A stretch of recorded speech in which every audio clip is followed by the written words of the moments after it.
السلام علیکم ورحمۃ اللہ وبرکاتہ۔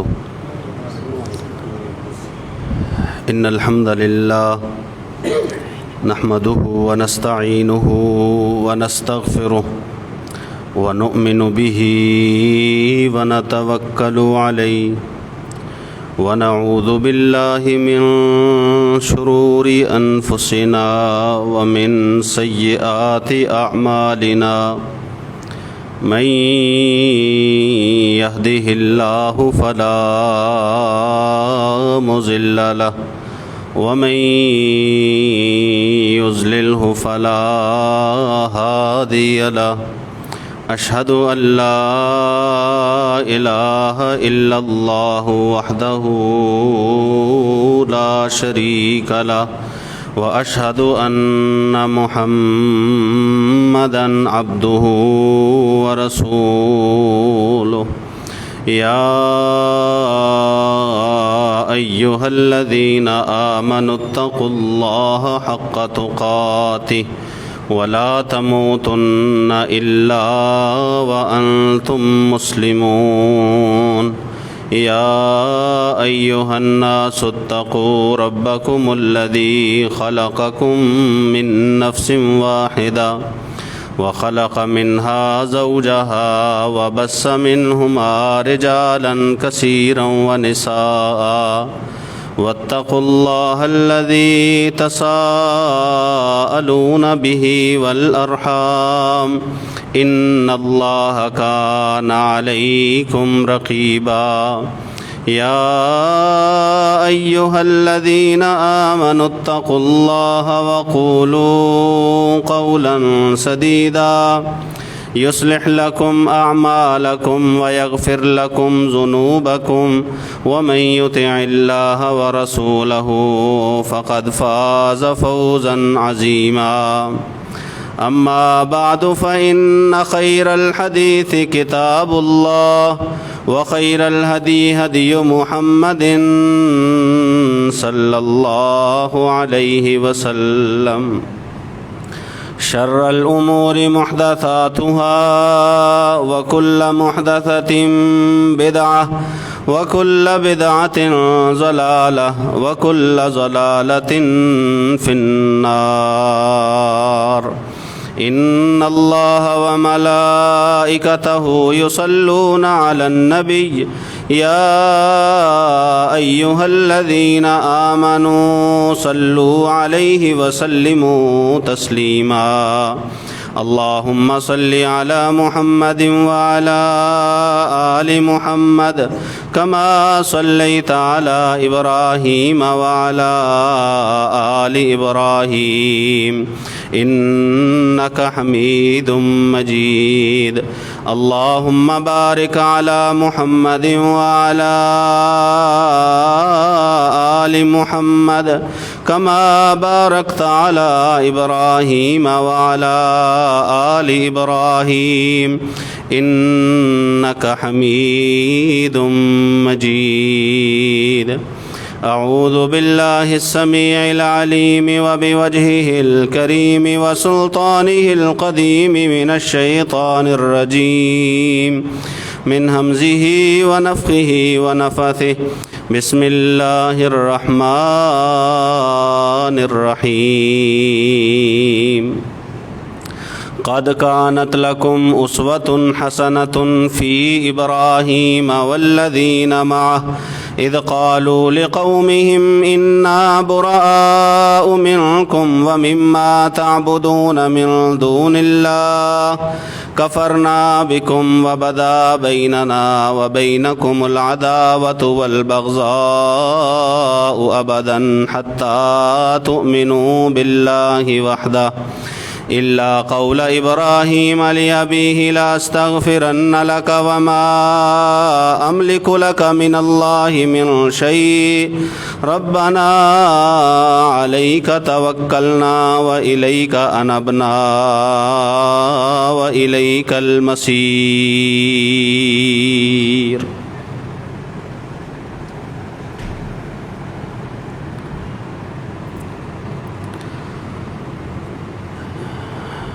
ابراہیم علیہ السلام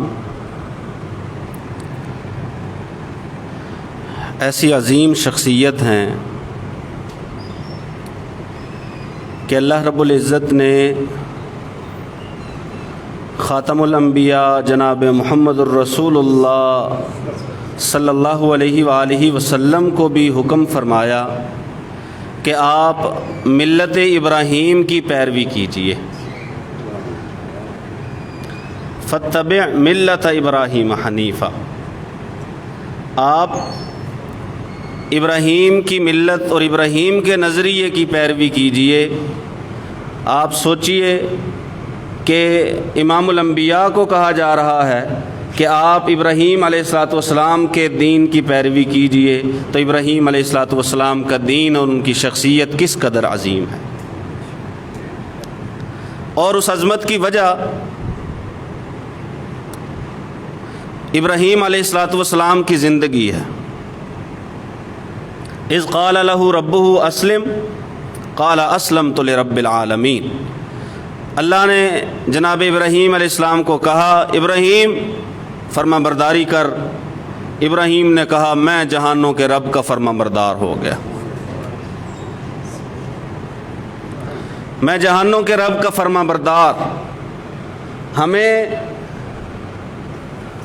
بات یاد ہے صرف قربانی کی، جانور قربان کرنے کی، جبکہ ابراہیم علیہ السلام کی پوری زندگی، اس کے بارے میں اللہ وحدہ لا شریک نے کہا کہ تمہارے لیے ابراہیم اور جو ابراہیم کے ساتھ لوگ تھے ان میں ایک بہترین نمونہ ہے۔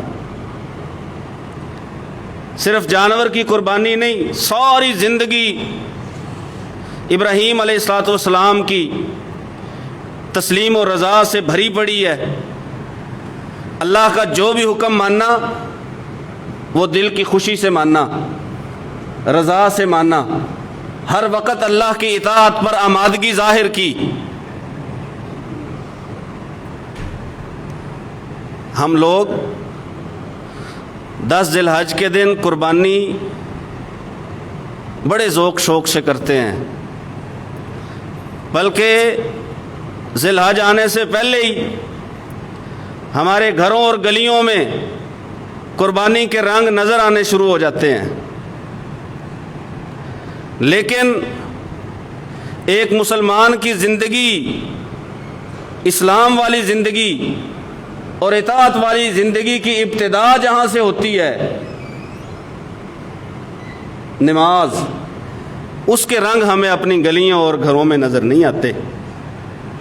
یہاں سے اسلام کی ابتدا ہے۔ اسلام لانے کے بعد جو پہلا فریضہ ہے، بلکہ دین اسلام کی جو 5 بنیادیں ہیں ان میں ایک بڑی بنیاد، 5 بنیادیں اپنی جگہ پہ اہمیت کی حامل ہیں۔ شہادتین کا اقرار کرنا، پھر نماز پڑھنا، زکوٰۃ ادا کرنا، رمضان المبارک کے روزے رکھنا، استطاعت ہو تو حج بیت اللہ کرنا۔ ابراہیم علیہ السلام کی زندگی اطاعت سے بھرپور، اور ہم جو جناب ابراہیم علیہ السلام کی سنت پر عمل کرنے میں فخر سمجھتے ہیں، دیکھیے ابراہیم کی ایک ہی سنت نہیں، کان حنیفا مسلما، اللہ نے کہا وہ تو فرما بردار تھا۔ لقد کان لکم فیہم اسوۃ حسنۃ لمن کان یرجو اللہ والیوم الآخر، تمہارے لیے تو ان میں بہترین نمونہ ہے، اگر کسی کو اپنا ماڈل تسلیم کرنا ہے تو وہ جناب ابراہیم علیہ السلام اور ان جیسے لوگوں کو کیجیے۔ فرما بردار، پورے فرما بردار۔ میں بھی ابتدا یہیں سے کروں کہ اپنے اللہ کا فرما بردار بنوں، اس لیے کہ ابراہیم علیہ السلام کی ایک سنت یہ بھی ہے کہ ابراہیم علیہ السلام اللہ کے فرما بردار تھے۔ قربانی کرنا کوئی دین اسلام کا رکن نہیں ہے، بنیاد نہیں ہے، بنیاد 5 چیزیں ہیں اور اولیت انہی 5 چیزوں کو حاصل ہے، باقی ساری چیزیں بعد میں ہیں۔ اولیت نماز کو، اولیت روزے کو، اولیت زکوٰۃ کو، اولیت استطاعت ہو تو حج بیت اللہ کو ہے۔ تو پہلی گزارش تو یہی ہے کہ اپنے آپ کو اللہ وحدہ لا شریک کی فرما برداری میں دیجیے، اور یاد رکھیے جو شخص پابند نماز نہیں ہے اس کی فرما برداری تو قابل قبول ہی نہیں، بلکہ عمر بن خطاب رضی اللہ تعالیٰ عنہ نے کہا تھا جب اپنے عمال کو، گورنروں کو ان کے علاقوں کی طرف روانہ کرتے تو کہا کرتے کہ دیکھو جو بندہ نماز نہیں نہ پڑھتا، نماز کا پابند نہیں ہے، تو وہ ذمہ داری کا اہل نہیں ہے، کیونکہ سب سے بڑی تو ذمہ داری نماز ہے۔ جب وہ نماز کے بارے میں ہی غفلت کا شکار ہے تو باقی ذمہ داریوں کو وہ نظر انداز کرے گا، وہ باقی ذمہ داریوں کو بھی ادا نہیں کرے گا۔ سب سے بڑی ذمہ داری ادا کرے گا تو باقی ذمہ داریاں لینے کا اہل ہے، نہیں تو نا اہل ہے۔ یہ فرما برداری کی ابتدا ہے نماز۔ آئیے ابراہیم علیہ السلام کی زندگی کا اللہ وحدہ لا شریک نے تذکرہ کیا، صرف زندگی کا تذکرہ نہیں کیا بلکہ زندگی کے وہ گوشے جو نمایاں تھے اللہ وحدہ لا شریک نے ان کا بطور خاص تذکرہ فرمایا، اور ان میں جو سب سے نمایاں پہلو تھا ابراہیم علیہ السلام کا وہ اللہ وحدہ لا شریک کی توحید تھی۔ اللہ کی توحید، عقیدے کی پختگی، اور توحید میں اس قدر مضبوط، اللہ فرماتے ہیں کہ اپنی قوم کو کہہ دیا، صاف کہہ دیا اِنَّا بُرَآءُ مِنْكُمْ وَمِمَّا تَعْبُدُونَ مِن دُونِ اللَّهِ۔ قوم میں رشتہ دار بھی تھے، سگے رشتہ دار بھی، خونی رشتہ دار، نسبی رشتہ دار سبھی تھے۔ کہا سنو، جہاں پہ معاملہ اللہ کی توحید کا ہے، توحید کے معاملے میں اگر تم ہم سے الگ ہو پھر میرا تم سے کوئی تعلق نہیں ہے، نہ میرا تم سے تعلق، نہ ان چیزوں سے تعلق جن کی تم اللہ کو چھوڑ کے عبادت کرتے ہو۔ کفرنا بکم وبدا بیننا وبینکم العداوہ، انکار ہے تمہاری ہر قسم کی عبادت کا، ہر قسم کی عادت کا۔ اور سنو، ساتھ ہی یہ بھی فرمایا بدا بیننا وبینکم العداوۃ والبغضاء ابدا حتی تؤمنوا باللہ وحدہ، ہمارے اور تمہارے درمیان دشمنی ہے، ہمارے تمہارے درمیان رشتہ دشمنی کا ہے، رشتہ بغض کا ہے، حتیٰ تؤمنوا باللہ وحدہ، اور یہ اس وقت تک دشمنی اور بغض قائم رہے گا جب تک تم ایک اللہ پر ایمان نہیں لاتے، ایک اللہ پر ایمان نہیں لاتے۔ اللہ وحدہ لا شریک نے فرمایا کہ ابراہیم علیہ السلام نے صرف ایک نرم بات کی ہے، یہی سورہ ممتحنہ کی اسی آیت میں، الا قول ابراہیم علی ابیہ لاستغفرن لک، اپنے والد کو کہا تھا کہ میں تیرے لیے اللہ وحدہ لا شریک سے بخشش مانگوں گا، صرف ایک نرم بات۔ اندازہ لگائیے توحید کے معاملے میں محض ایک نرم بات، الا قول ابراہیم علی ابیہ لاستغفرن لک۔ اور جب اللہ وحدہ لا شریک نے قرآن مجید میں سورہ توبہ میں یہ فرمایا کہ سنو، جو مشرک ہیں ان کے لیے استغفار نہیں کیا جائے گا، اللہ سے ان کے گناہوں کی معافی نہیں مانگی جائے گی، جو حالت شرک میں، حالت کفر میں مر گئے ان کے لیے دعائے استغفار ہرگز جائز نہیں ہے۔ اور ساتھ ہی اللہ وحدہ لا شریک نے جناب ابراہیم علیہ السلام کا بطور خاص تذکرہ فرمایا، منع کر دیا نہ نبی کسی کافر و مشرک کے لیے استغفار کی دعا کر سکتا ہے، نہ مومن کر سکتے ہیں۔ اب ابراہیم علیہ السلام نے تو کہا تھا، قرآن کہتا ہے رب اغفر لی ابی، اللہ میرے والد کو بخش دینا، انہوں نے دعا کیوں کی تھی؟ اللہ وحدہ لا شریک نے اس آیت میں اس اعتراض کا جواب دیا ہے کہ جو ابراہیم علیہ السلام نے اپنے والد کے لیے استغفار کیا تھا وہ محض وعدہ پورا کرنے کے لیے تھا، محض وعدہ پورا کرنے کے لیے۔ جب والد نے گھر سے نکالا، گھر سے نکلے اور نکلتے ہوئے کہا کہ میں آپ کے لیے اللہ سے معافی مانگوں گا، استغفار، بس وہ وعدہ ابراہیم نے پورا کیا ہے، ابراہیم نے وعدہ پورا کیا۔ ایک نرم بات، صرف ایک نرم بات کہ والد کو کہا تھا میں آپ کے لیے استغفار کروں گا، باقی ساری زندگی انہوں نے بالکل ایک سائیڈ پہ ہو کے توحید کی سائیڈ پہ، مشرک سے کوئی تعلق نہیں۔ جو بتوں کو پوچھتا ہے وجنبنی وبنی ان نعبد الاصنام، اللہ وحدہ لا شریک سے دعا کی، اللہ مجھے، میری اولاد کو بتوں کی عبادت سے بچا، ربی انہن اضللن کثیرا من الناس، اللہ انہی بتوں نے بہت سارے لوگوں کو گمراہ کر دیا ہے، گمراہ کر دیا ہے۔ ابراہیم علیہ السلام اپنے لیے دعا کرتے ہیں، قائم بھی ہیں اس پہ، دعا بھی کرتے ہیں کہ میں بتوں کی عبادت کی طرف نہ جاؤں، میری اولاد بتوں کی عبادت کی طرف نہ جائے۔ یہ عقیدہ توحید ابراہیم علیہ السلام کی زندگی سے جھلکتا ہے، عمل میں بھی، کردار میں بھی اور قول میں بھی۔ اللہ وحدہ لا شریک نے فرمایا سورہ شعراء میں، اے پیغمبر صلی اللہ علیہ وآلہ وسلم ذرا کتاب میں ابراہیم علیہ السلام کا تذکرہ بھی پڑھیے۔ انہو کان صدیقا نبیا، وہ سچے تھے اور اللہ کے پیغمبر تھے، صدیق اور نبی، سچے بھی اور اللہ کے نبی بھی، زبان کے سچے، قول و عمل کردار کے سچے، اور پھر اللہ نے انہیں نبوت کے لیے چنا تھا۔ انہوں نے سب سے پہلے دعوت کا آغاز کہاں سے کیا؟ اذ قال لأبیہ یا ابت لم تعبد ما لا يسمع ولا يبصر ولا یغنی عنک شیئا، اے میرے والد محترم، آپ اس کی عبادت کیوں کرتے ہیں جو سن نہیں سکتا،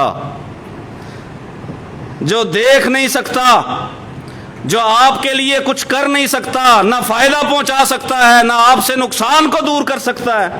لا یملکون کشف الضر عنکم ولا تحویلا، نہ تو تکلیف دور کرنے کی استطاعت ہے ان میں اور نہ ہی تکلیف کو بدلنے کی استطاعت ہے ان میں۔ انہیں تو خود کو تکلیف پہنچ جائے، وہ اپنے آپ سے تکلیف کو نہیں ہٹا سکتے۔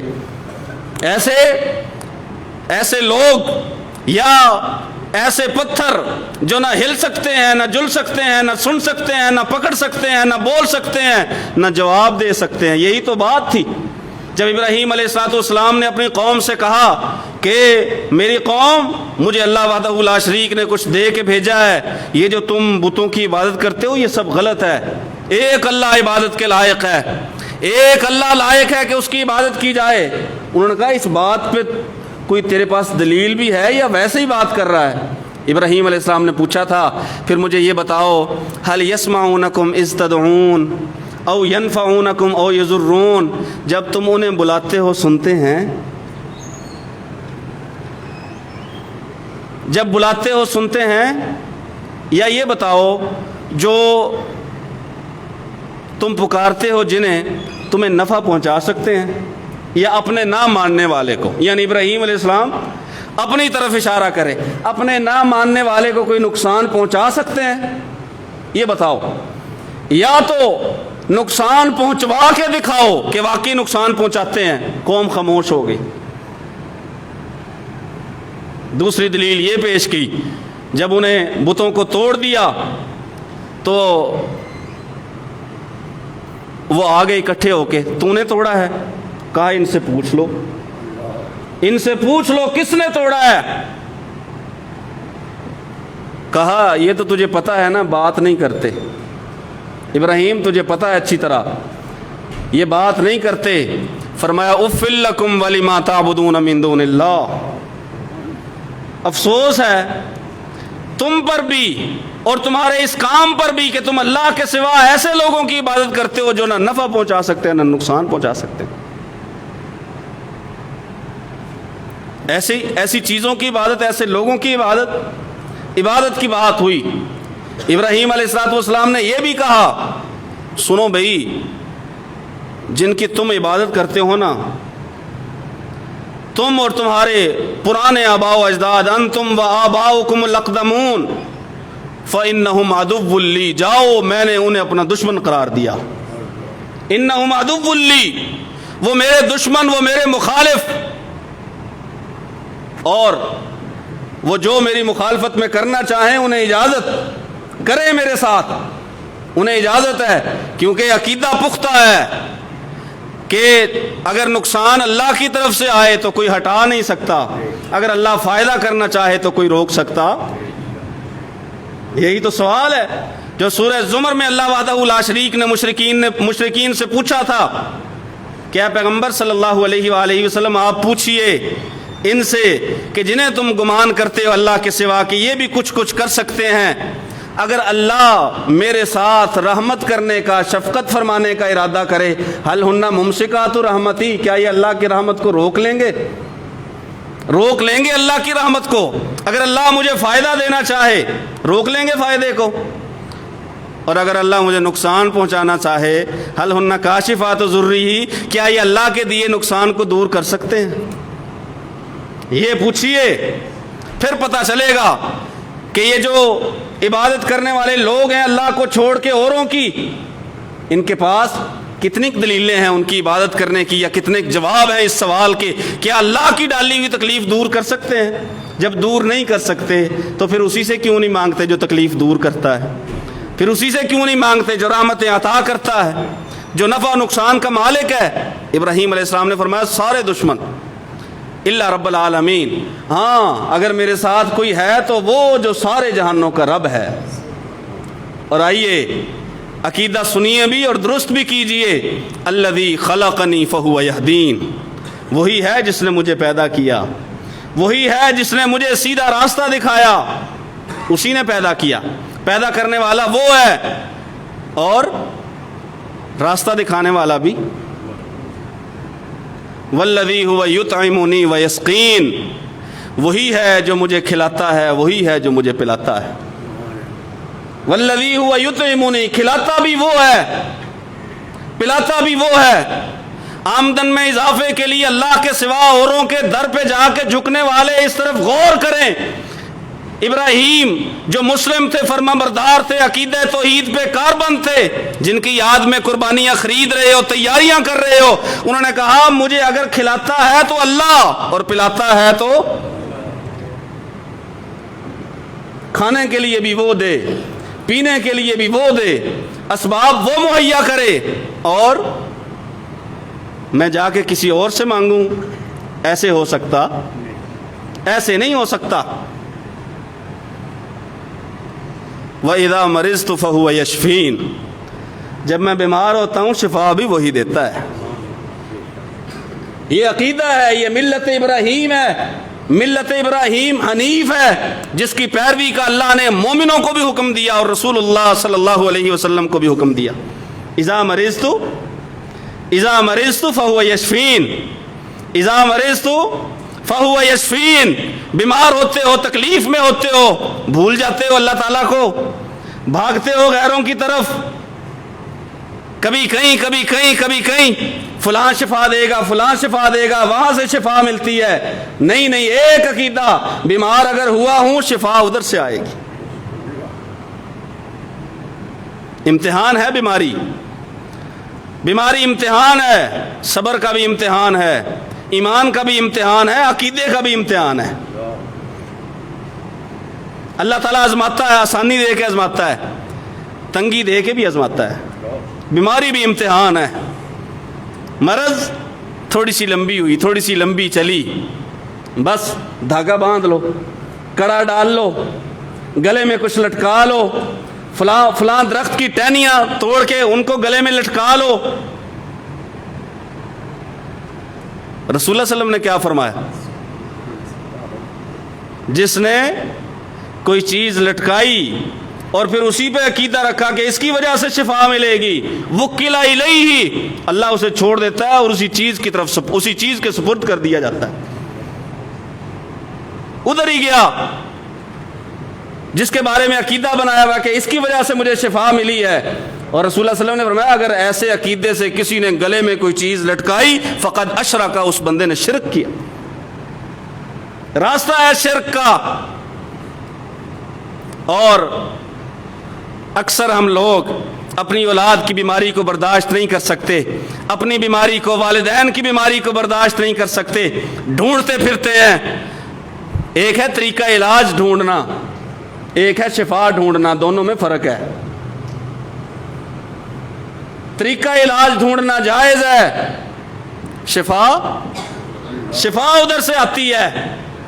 کوئی نہیں کہہ سکتا فلاں جگہ پہ چلے جاؤ آپ کو شفا ملے گی, نہیں نہیں, شفا ادھر سے. وَإِذَا مَرِضْتُ فَهُوَ يَشْفِينِ وَالَّذِي يُمِيتُنِي ثُمَّ يُحْيِينِ, وہی ہے جو مجھے مارے گا. کائنات میں کوئی ایسا ہے ہی نہیں جو کسی کی زندگی کی سانسیں بڑھا سکے یا گھٹا سکے. یہ ہم نے مشہور کیا ہوا ہے, فلاں جو ہے وہ زندگی دے دیتا ہے, وہ روحیں چھین کے دوبارہ واپس جسموں میں ڈال دیتا ہے, اللہ روحیں نکال لیتا ہے اور وہ روحوں کو کیا کرتا ہے؟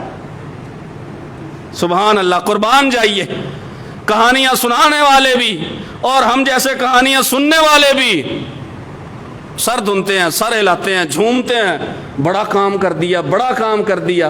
اللہ کہتا ہے موت اور زندگی کو اسی نے پیدا کیا ہے اور موت اور زندگی وہی عطا کرتا ہے۔ جب وہ کسی چیز کا فیصلہ کر لے کہ اسے پیدا کرنا ہے، یہ اسے فوت کرنا ہے، لا یستاخرون عنہ ساعۃ ولا یستقدمون، ایک گھڑی بھی کوئی آگے پیچھے نہیں کر سکتا، ایک لمحہ بھی آگے پیچھے نہیں ہو سکتا۔ ہم کہتے ہیں نہیں فلاں جو ہے وہ موت کے بعد زندگی بھی دے سکتا، مخلوق میں سے، اللہ کے بندوں میں سے، اللہ کے نیک بندوں میں سے کسی کے ذمے، کسی کے متھے لگا دیتے ہیں یہ بات کہ وہ ہے جو زندگی دیتا ہے۔ کچھ کو مستقل طور پہ ہم نے لقب داتا عطا کر دیا کہ یہ عطا کرتا ہے، یہ دیتا ہے۔ اور عقیدہ ابراہیم کیا ہے؟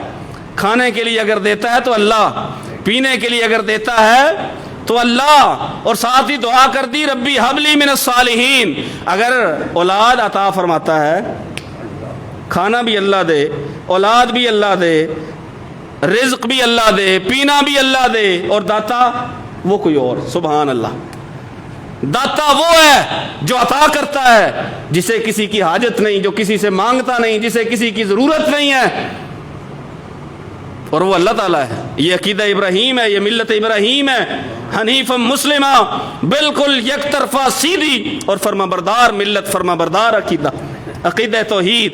والذی یمیتنی ثم یحیین، وہی ہے جو مجھے مارے گا، وہی ہے جو مجھے زندہ کرے گا، اسی نے مارنا ہے، قیامت کے دن اسی نے اٹھانا ہے۔ اور پھر اس قدر جلیل القدر پیغمبر دعا کیا کرتے ہیں کہ اللہ مجھے حکمت عطا فرما اور مجھے نیک لوگوں کے ساتھ ملانا، وَأَلْحِقْنِي بِالصَّالِحِينَ۔ نیک پیغمبر عقیدہ توحید پہ مکمل طور پہ عمل پیرا اور کاربند پیغمبر، وہ پیغمبر کے سارے، ان کے بعد آنے والے سارے نبیوں کو حکم دیا گیا کہ نجات اسی ملت ابراہیم میں ہے، ملت ابراہیم پہ ہو تو نجات ہے، نہیں تو نجات نہیں ہے۔ اور ساتھ ہی ساتھ اللہ تعالیٰ ہر جگہ پہ فرماتا گیا ما کان من المشرکین، لم یکن من المشرکین، ما کان من المشرکین، مشرک نہیں تھا، مشرکوں میں سے تھا ہی نہیں، اس کا مشرکوں سے تعلق ہی نہیں تھا۔ جو رشتہ داری کا تعلق تھا یا نسبی تعلق تھا، اعلان کر کے توڑ دیا، انا براء منکم ومما تعبدون من دون اللہ فانہم عدو لی الا رب، اعلان کہہ دیا، کوئی تعلق نہیں، کوئی تعلق نہیں۔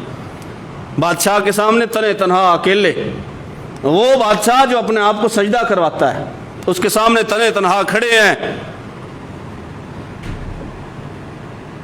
اور اپنے رب کا مقدمہ پیش کرتے ہیں کہ میرا رب وہ ہے جو زندہ کرتا ہے اور مارتا ہے۔ اس نے کہا یہ کام تو میں بھی کر سکتا ہوں۔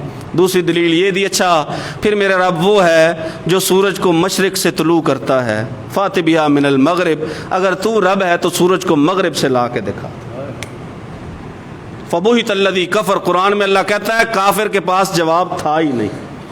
اور جب بھی اللہ کی توحید کی دلیل کو کسی مشرک کو کافر کے سامنے پیش کیا جائے، پیش کرنے کا طریقہ ٹھیک ہو، الفاظ ٹھیک ہو، انداز ٹھیک ہو، یہی ہوگا فبہت الذی کفر، کافر کے پاس کوئی جواب نہیں ہوگا، کوئی جواب نہیں ہوگا۔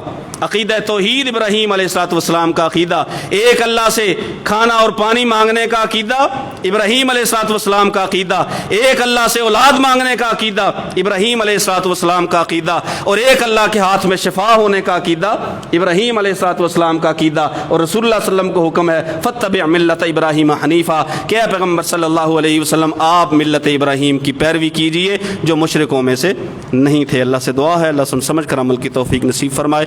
وما علیہ